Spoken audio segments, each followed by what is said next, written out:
Hello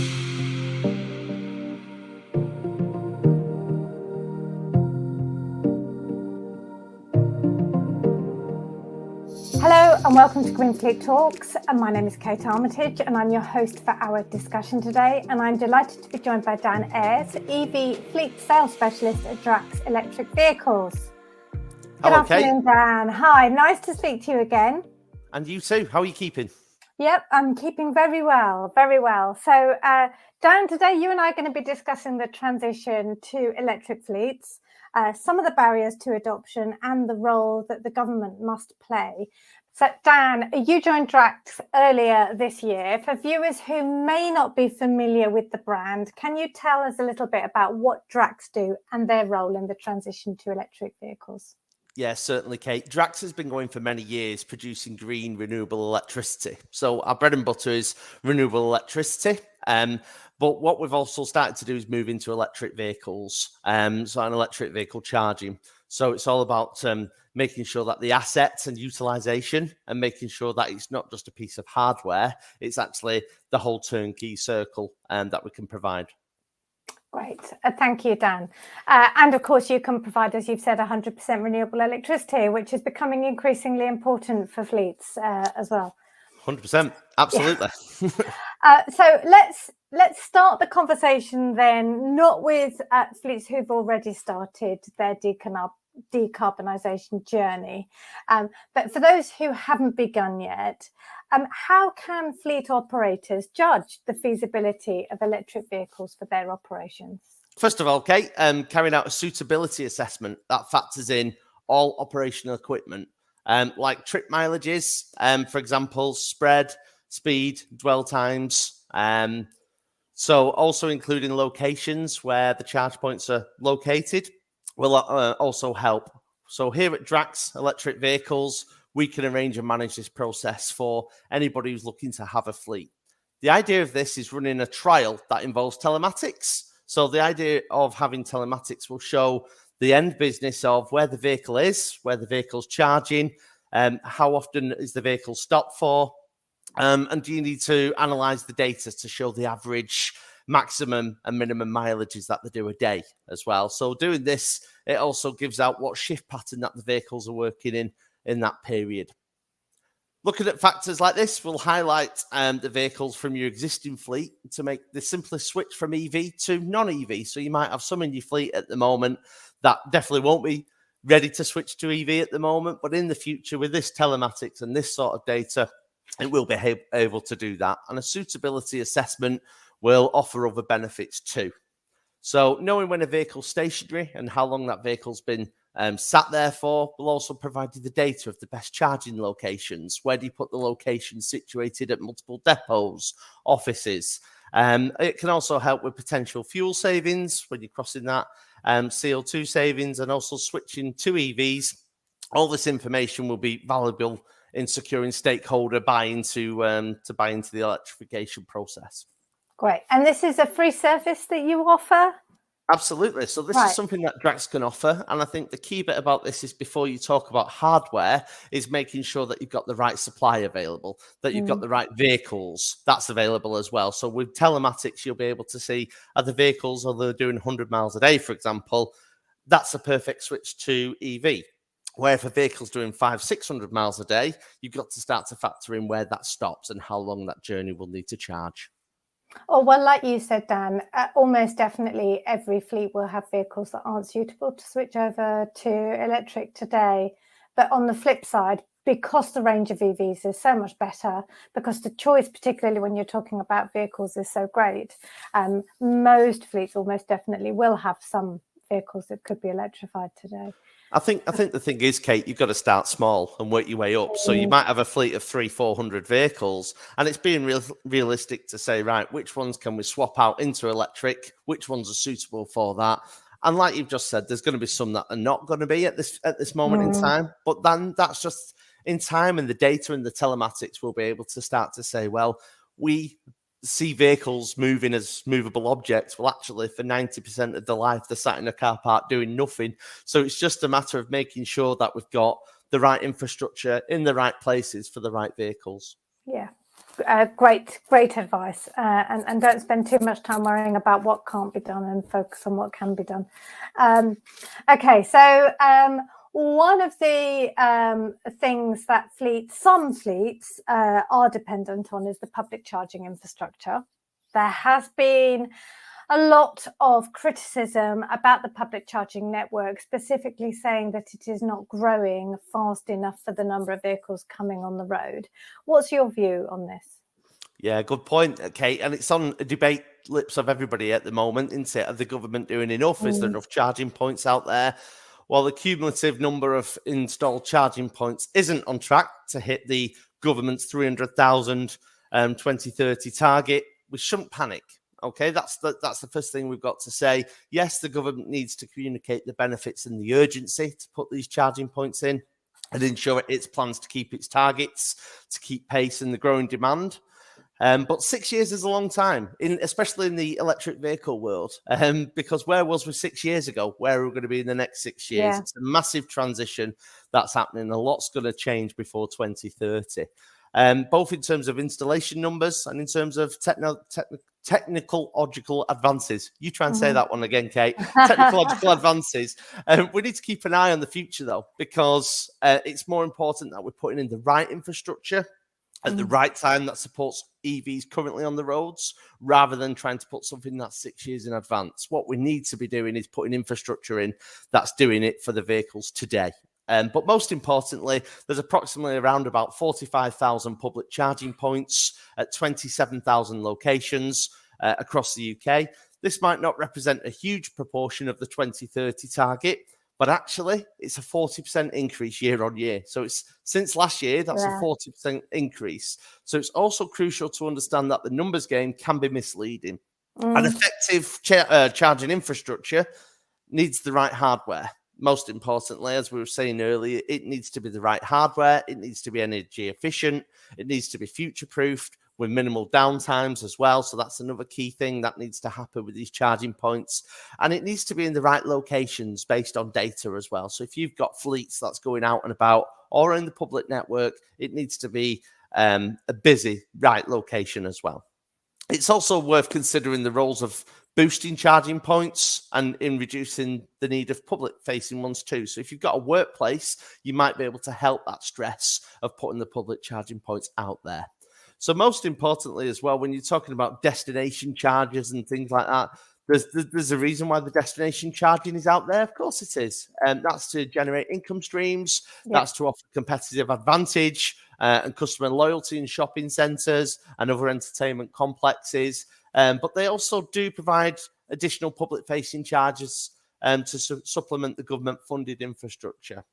And what we mean by that is even non-destination businesses, workplaces, fleets, depots, or even just general members of the public, if they're implementing their own private charging solutions, they're reducing the strain on the UK's main route.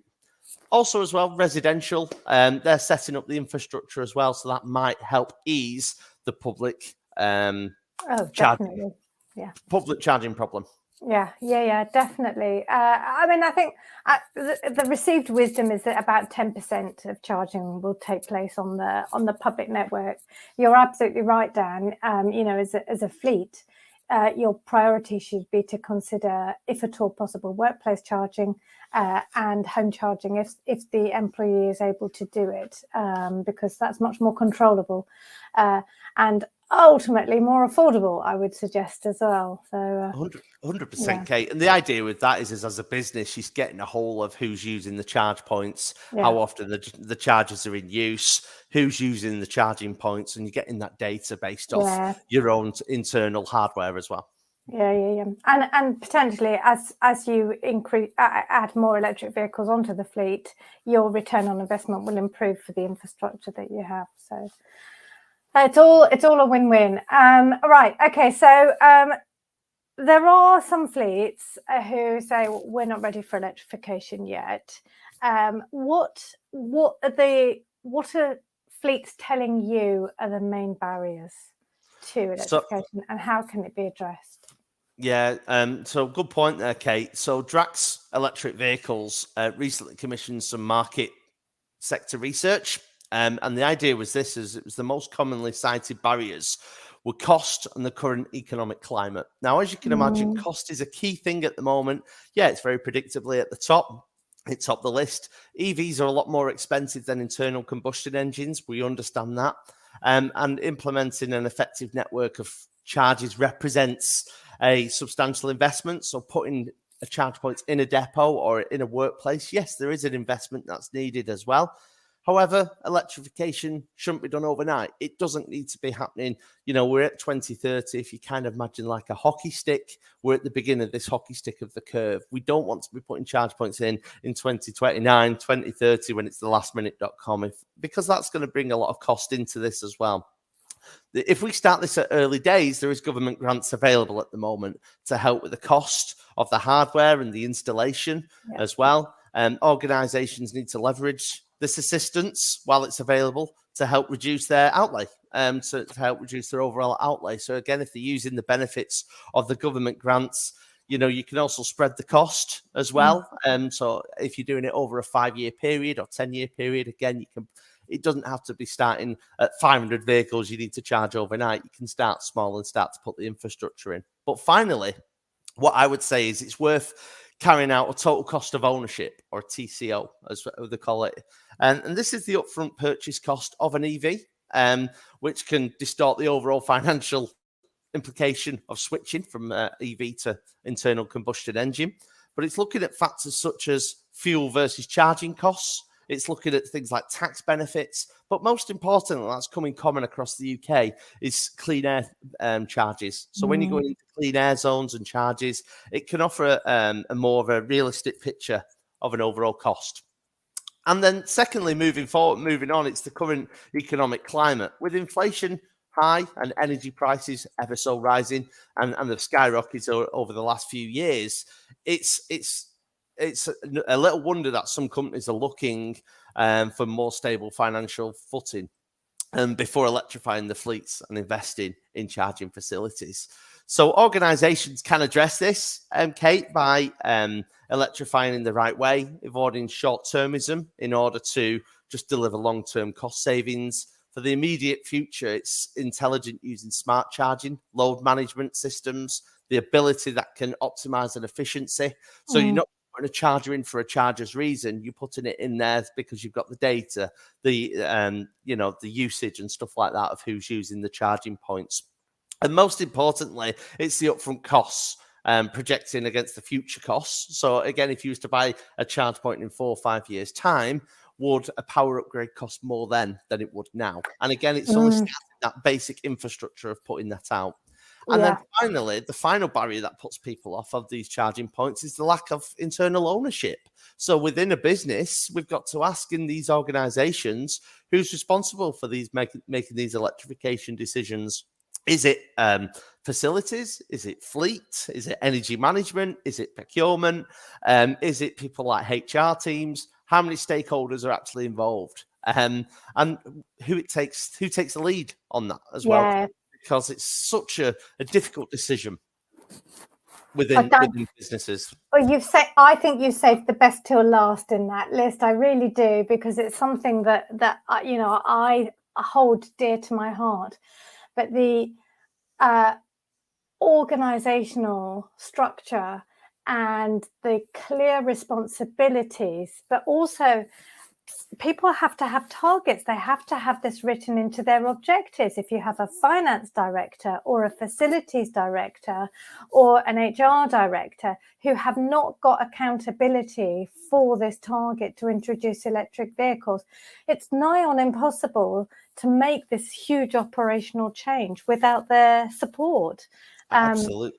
And I see it time and time again, that the organizations that are really succeeding, really serious about a wholesale shift to a net zero fleet, are the ones that have operationally and organizationally got themselves ready to cope with this. Yeah, it's a big step, Kate. And as an electrification partner like Drax Electric Vehicles, we can resolve that issue. And we can also help with supporting planning your roadmap to the electrification. So we're not saying you have to buy 500 charge points tomorrow, but actually, what's it looking like on the load? How's it going to be balanced? But it's also managing the transition and helping building a business case so that you can go to numerous stakeholders in the business, whether it's C-level buy-in, and to make sure that it's the right package. It's not just a charging point just to charge a car, because it does the job. But what you're looking for is that future-proof solution. Is it load managed, and who takes control of it? And we can help with that here at Drax. And getting that strategy embedded in the business from day one. Super important. 100%. Okay, so we've talked about how to get started on the journey, the barriers, the public charging infrastructure. Another really important part of the puzzle is government intervention for this transition. And in particular, there's been a lot of talk recently about the ZEV mandate, and you've already mentioned grants for EVs, some EVs, I should say, and some infrastructure. But what more, in your opinion, could be done? The government's approach to supporting the EV transition has followed a carrot and a stick model. I think we can all agree that the government grants are there to help with the cost of installing charging points, and it's been available for some time. Incentives such as the EV charge point grant, the workplace charging point grant, and the on-street residential charging grants have helped contribution to the hardware, the installation, and hardware costs.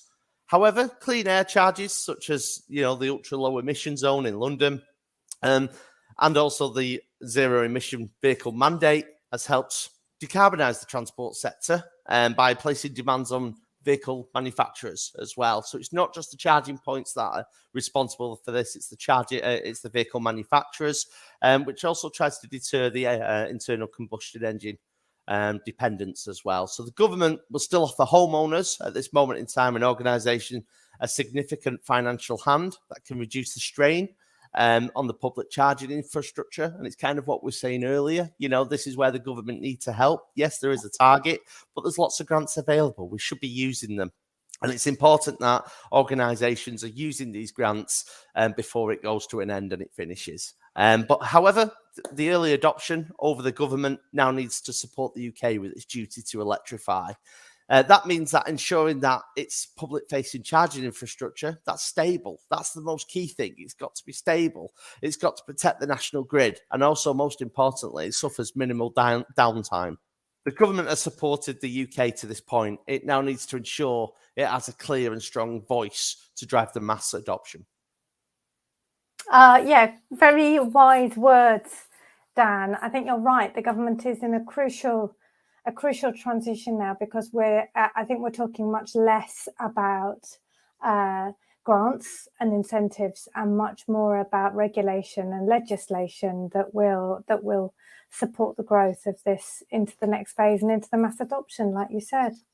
100%. And that's the thing at the moment. There's many businesses out there that might have charging points, but many of them might have been put in many years ago. We're now actually looking how they're future-proofed, are the load balancing, are they recording the smart data, and are they moving forward so a business can actually start to see who's using the charge point, how often they've used it, how much has it cost, and most importantly, how much CO2 has been saved.